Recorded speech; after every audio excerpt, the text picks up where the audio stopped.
This video describes the Rainman Reverse Osmosis Unit, or RO unit, installation process. Components include RO assembly, back mounting bracket, 2 mounting saddles, 4 sets of rubber pads and fixing screws. Choose a location to install the RO unit. Lay the RO unit flat and remove the 2 mounting saddles.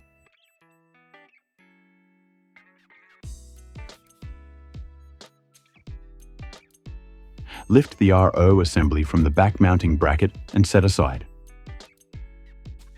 Position the back mounting bracket in the location for installation. The bracket can lay flat or vertical as shown here. Pre-drill all 4 holes and fasten the back mounting bracket into position using the 4 screws provided. Note, if mounting vertically, use the lipped edge on the bottom to help support the RO assembly as shown here.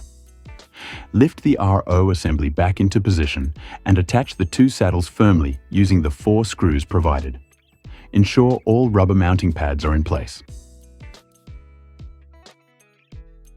This completes the installation of the RO unit. Install the pressure supply unit and connect the black high pressure hose as described in that tutorial.